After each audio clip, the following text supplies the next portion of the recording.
রাজ্যে আসছেন আরো 5 স্পেশাল রোল অবজারভার। এসআইআর এর কাজ খতিয়ে দেখতে রাজ্যে আসছেন এই 5 এসআরও। সুব্রত গুপ্তর পর আরো 5 জন স্পেশাল অবজারভার আসছেন রাজ্যে। কথা বলবো সোমরাজের সঙ্গে। সোমরাজ, এদের এই আরো 5 জন যারা আসছেন তাদের কাজের ক্ষেত্র কোন কোন জেলায় হবে?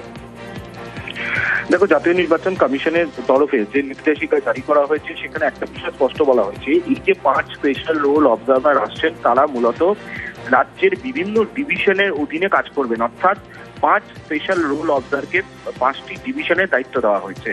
Presidency division, Malda division, Jalpaiguri division, Bardhaman division এবং মেদিনীপুর ডিভিশন। এই ডিভিশনে থেকে তারা বিভিন্ন জেলার এসআইআর কাজকর্মের উপর নজরদারি রাখবেন। তুমি জানো, ইতিমধ্যে এনামোডেশন ফর্ম আপলোড এবং ডিজিটাইজেশন প্রক্রিয়া 11 তারিখ শেষ হয়ে যাচ্ছে। 15 তারিখ ড্রাফট রোল প্রকাশ করা হবে জাতীয় নির্বাচন কমিশনের তরফে। মূলত এই যে আরো 5 জন স্পেশাল রোল অবজারভারকে আনা হয়েছে, যারা কেন্দ্রীয় সরকারের বিভিন্ন দপ্তরে জয়েন্ট সেক্রেটারি পর্যায়ে কর্মরত রয়েছেন, তারা মূলত যখন ক্লেম ও অবজেকশন অর্থাৎ অভিযোগ এবং তার নিষ্পত্তির প্রক্রিয়া শুরু হবে, বিভিন্ন জায়গায় জায়গায় হিয়ারিং হবে, সেই কাজের ওপর নজরদারি রাখবেন এই স্পেশাল রোল অবজারভাররা। তোমাকে জানিয়ে রাখি, এই যে 5 জন আরো স্পেশাল রোল অবজারভার নিয়োগ করা হলো জাতীয় নির্বাচন কমিশনের তরফে, তারা কিন্তু এই 5টি ডিভিশনেই থাকবেন, থেকে গোটা কাজের ওপর নজরদারি রাখবেন। এবং সেই জন্য এই 5 জন সিনিয়র আইএস অফিসার দিল্লি যে দপ্তরগুলিতে কর্মরত রয়েছেন, সেই দপ্তরগুলিতে জানানো হয়েছে চিঠি দিয়ে যে আপাতত এ রাজ্যে থেকেই তারা কাজ পরিচালনা করবেন। একটা সাম্প্রতিক সময় নজিরবিহীন, এখনো পর্যন্ত এ রাজ্যে মোট 21 জনকে নিয়োগ করলো জাতীয় নির্বাচন কমিশন গোটা এসআইআর পর্বের কাজকর্মের নজরদারির জন্য, যার মধ্যে এ রাজ্যের অফিসার রয়েছেন 13 জন আর ভিন রাজ্য তথা দিল্লির অফিসার রয়েছেন 8 জন। এর আগে বিহারে এসআইআর এ এরকম ভাবে জাতীয় নির্বাচন কমিশনের তরফে এত অফিসার নিয়োগ করা হয়নি বলেই মনে করছে প্রশাসনিক মহল। তুমি জানো, আরো 11টি রাজ্যে এসআইআর চলছে, সেই রাজ্যগুলিতেও এত সংখ্যক অবজারভার নিয়োগ করা হয়নি। এ রাজ্যেই এখনো পর্যন্ত প্রায় 21 জন অবজারভার নিয়োগ করা হলো, যেখানে আজকে আরো 5 জন অবজারভারকে দায়িত্ব দেওয়া হলো। এবং যেটা সবচেয়ে গুরুত্বপূর্ণ, ডিভিশন ভিত্তিক সংশ্লিষ্ট অফিসারদের দায়িত্ব বন্টন করে দেওয়া হলো, যে তারা এই ডিভিশনে থাকবেন। ডিভিশনে থেকে জেলা শাসক, ইলেকটোরাল রেজিস্ট্রেশন অফিসার, বিএলও এবং জেলা স্তরের যারা আধিকারিকরা রয়েছেন, যারা এই গোটা এসআইআর কাজকর্মগুলি করছেন, তাদের কাজের উপর নজরদারি রাখবেন এবং প্রয়োজন মনে করলে তারা জাতীয় নির্বাচন কমিশনকে তাদের রিপোর্ট সরাসরি পাঠাবেন। অর্থাৎ রাজ্যের মুখ্য নির্বাচনী আধিকারিকের দপ্তরে তারা রিপোর্ট পাঠাবেন না, তারা রিপোর্ট পাঠাবেন সরাসরি জাতীয় নির্বাচন কমিশনের কাছে। এবং তারা কোনোভাবে কোনো কাজের কোনো সার্টিফাই দেবেন না, অর্থাৎ কোনো কাজ কোন আধিকারিক কেমন কাজ করছেন তার কোনো বক্তব্য বা তার কোনো প্রশংসা, তিনি যদি ভালো কাজও করেন তারও কোনো প্রশংসা তিনি রাখবেন না। তিনি যদি মনে করেন কোনো আধিকারিক ভালো কাজ করছেন, সেই রিপোর্টও জাতীয় নির্বাচন কমিশনকে সরাসরি পাঠিয়ে দেবেন। এই 5 স্পেশাল রোল অবজারভারকে মূলত এই কারণেই এ রাজ্যে আনা হচ্ছে, এবং যারা 5টি ডিভিশনে থেকে 5টি ডিভিশনের অধীনে যে যে জেলাগুলি রয়েছেন, সেই জেলাগুলির কাজের উপর নজরদারি করবেন এবং সরাসরি তার রিপোর্ট জাতীয় নির্বাচন কমিশনকে পাঠাবেন। এখনো পর্যন্ত এসআইআর কাজের জন্য এ রাজ্যে মোট 21 জন অফিসারকে নিয়োগ করা হলো, যার মধ্যে 13 জন এ রাজ্যের, তার মধ্যে রয়েছেন 1 জন এ রাজ্যেরই অবসরপ্রাপ্ত অফিসার এবং বাকি 8 জন ভিন রাজ্য তথা দিল্লির অফিসার। ধন্যবাদ সোমরাজ। প্রায় 6 মাস পর ঘরে ফিরেছেন অন্তঃসত্ত্বা সোনালী খাতুন। এখনো বাংলাদেশে তার স্বামী দানিশ শেখ, প্রতিবেশী সুইটি বিবি এবং তার 2 ছেলেও বাংলাদেশে। এই 4 জন কবে বাড়ি ফিরবেন, বীরভূমে উৎকণ্ঠায় পরিজনেরা।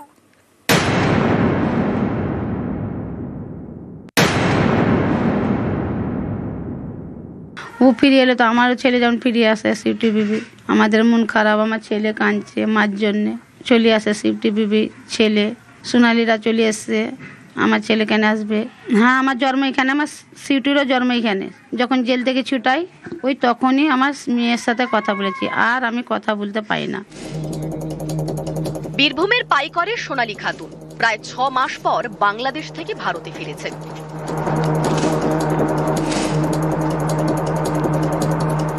শুক্রবার সন্ধে মালদা হয়ে ভারতে ঢোকেন অন্তঃসত্ত্বা সোনালী ও তার 8 বছরের ছেলে। তার স্বামী দানিশ শেখ এখনো বাংলাদেশে।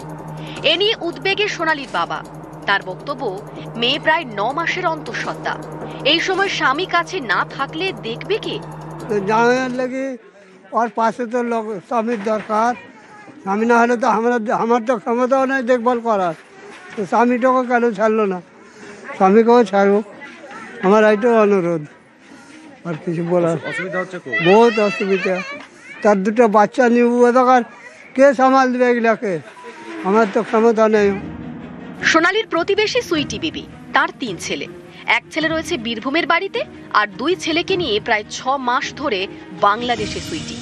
তার মায়ের প্রশ্ন, সোনালী তো বাড়ি ফিরেছেন, তার মেয়ে এবং নাতিরা কবে ফিরবে?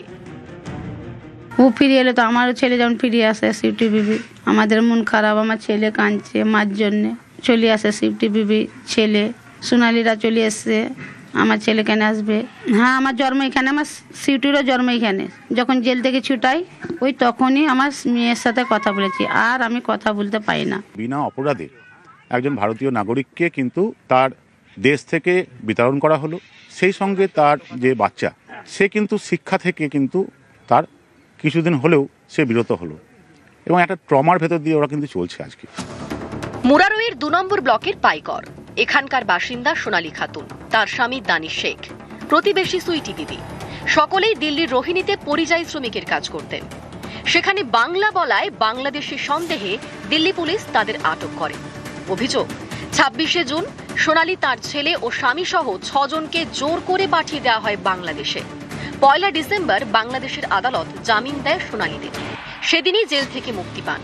শেষমেশ শুক্রবার সন্ধে নাবালক ছেলেকে নিয়ে দেশে ফেরেন সোনালী। সোনালীর স্বামী দানিশ, প্রতিবেশী সুইটি এবং তার নাবালক 2 ছেলে এখনো বাংলাদেশে। বীরভূম থেকে অক্ষয় ধীবর, নিউজ 18 বাংলা।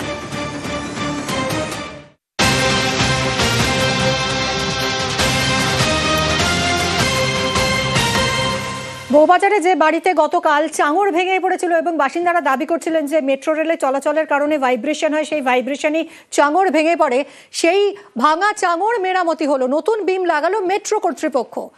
কথা বলবো, সঙ্গে রয়েছে সুদীপ্ত। সুদীপ্ত, আজই চাঙড় মেরামতি হলো, কি বলছে মেট্রো কর্তৃপক্ষ আর কি বা বলছেন বাড়ির বাসিন্দারা? দেখো, যে চাঙড় ভেঙে পড়েছিল মদন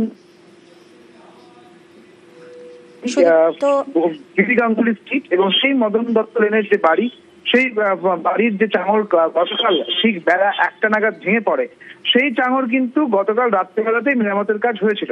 আজকে যেটা ছিল, আজকে হচ্ছে কলকাতা মেট্রো রেল কর্পোরেশন লিমিটেডের পক্ষ থেকে তার কর্তৃপক্ষ এবং ইঞ্জিনিয়ার টিম তারা আসবেন এবং আসার পর তারা পর্যবেক্ষণ করবেন। ঠিক বেলা 12টা নাগাদ তারা এলেন এবং তারা পর্যবেক্ষণ করলেন এবং যে যে জায়গাগুলিতে ফাটল রয়েছে গোটা বাড়ি জুড়ে, সেই সমস্ত ফাটলগুলি দেখলেন। তবে নেমে আসার পর তারা যেমনটা সংবাদ মাধ্যমের মুখোমুখি হয়ে যেমনটা বললেন যে এই বাড়িটি অনেক পুরনো বাড়ি, এখানে রক্ষণাবেক্ষণ নেই, সেই কারণে এই চাঙড় ভেঙে পড়েছে।